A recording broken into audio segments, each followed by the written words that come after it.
Ladies and gents, good evening. Give us a bit to work with, come on.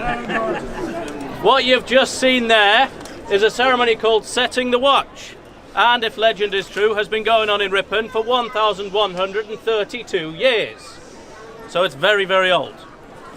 The legend is that it started in the year 886, Saxon times and Viking times. Not very nice. The Saxons were being led by King Alfred of the West Saxons. Anyone heard of Alfred? Yeah? Alfred the Great, yeah. Someone there burnt the cakes, yeah, there was that scandal with Bake Off, we all know about that. Now, Alfred had pushed the Vikings out of what we now know as London and pushed them further north, eventually settling on an uneasy peace, wherein they'd leave the south alone, which was a good deal for the King of Wessex, and in return they'd keep lands in the north. Alfred supposedly came upon a small Saxon settlement inside the now Viking borders of the Danelaw territories, a place called in Ripon. Now altogether that's called today Ripon. Doesn't take a genius this history lark, does it? Now he decided to grant the settlement a charter. No one really knows exactly why, but being a time of war, he didn't have any paper on him at the time, so he gave us a bit of old dead cow. One of these. A signal horn or a blowing horn. This isn't the one he gave us, I'll just put that out now. But it was to serve as a symbol of his promise to the city. Now, we had a horn, but we had nothing to do with it. What do you do with a horn? So we gave it to someone called a wakeman. It was his job to stay awake during the hours of darkness, patrolling the city, keeping an eye out for Vikings, and over the years that job slowly evolved. He became responsible for all law and order. He was awake at night anyway, he'd keep an eye out for thieves and burglars, etc. Now he had certain powers, did the wakeman. He was allowed to round up your sheep and cattle if they got out in the night. He was allowed to arrest you and put you in the stocks. But also he had to pay if you were burgled in the night. Early form of insurance. Now to afford that, he put in a window tax. Sorry, not a window tax, a door tax. You're not going to brick up your front doors, are you? Like they did to get past the window tax.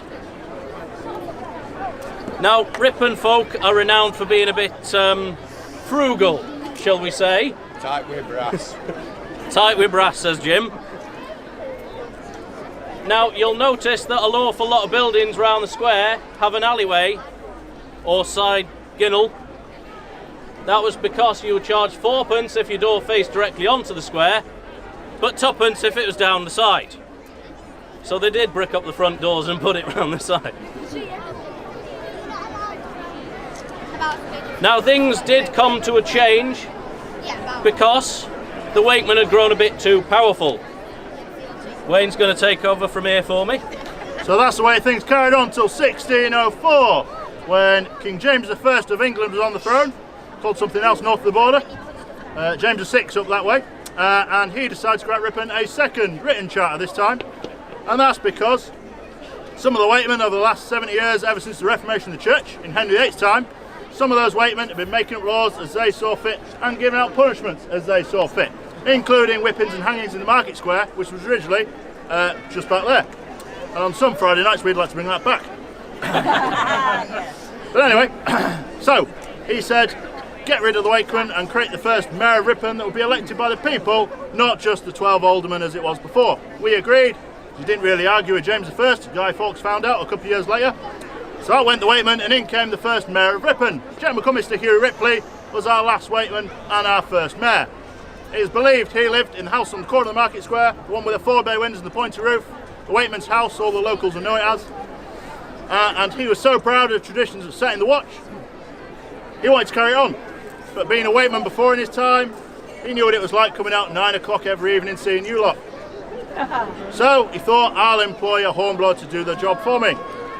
And that's the way it's been ever since 1604. Now, he didn't trust his first hornblower. probably for good reason. So he said to his first hornblower, once you've sounded the watch at the four corners of the market cross, normally it's one person, tonight's a special night, you must then report to my abode of the evening, stand in front of it, sound a further 3 blasts of the horn, raise your cap, bow your head, and sound the words, Mr. Mayor, the watch is set. So that the Mayor of the day knows that the hornblower's done his duty, and that the watch is set 365 days a year, 7 nights a week. Not a single night is missed, not even Christmas Day. And I expect to see you all here on Christmas night. Maybe not. Jim, do you want to take over? Outside the Mayor's house is a lamp standard, the same as the one above the Town Hall door. It has the city crest and the city motto on it. The city motto being above the Town Hall, which is, let's say it together, except the Lord, keep the city, the wakeman waketh in vain. It makes no sense whatsoever to you. It's taken from Psalm 127. I can shout louder than you. Go on, Jim. It's from verse 1, line 2, and if you translate that into Yorkshire, it translates as, dear God, give us a quiet night when we've blown. Now it makes sense. Now, the hornblower's job has continued since. They still don't trust the hornblower of the day. And so, Wayne, if you'd like to make your way, can we have a gap?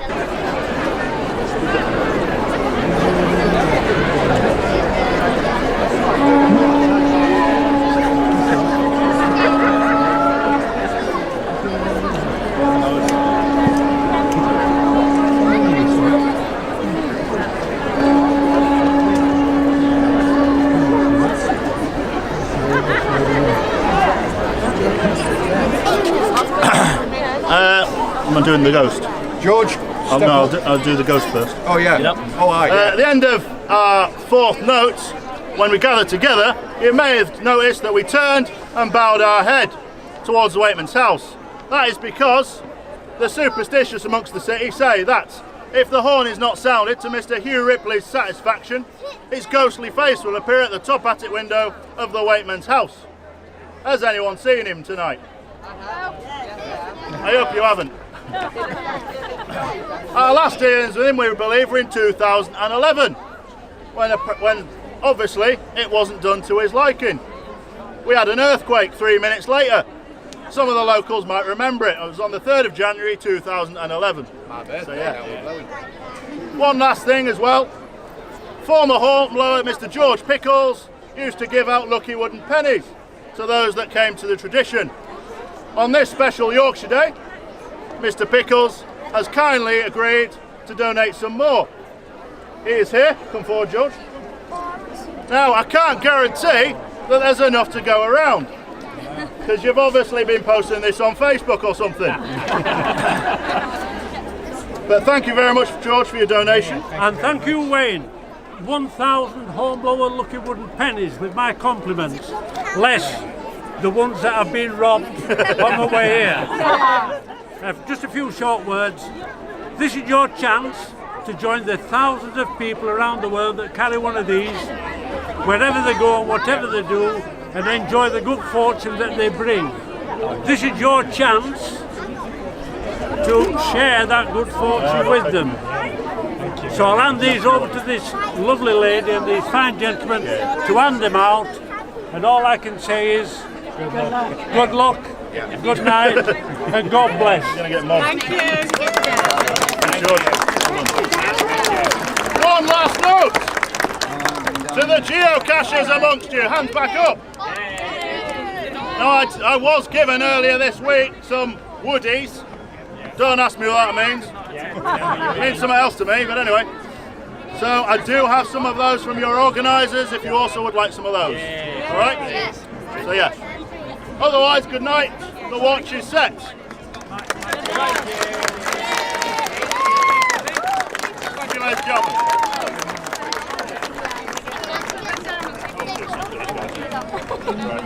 They want it.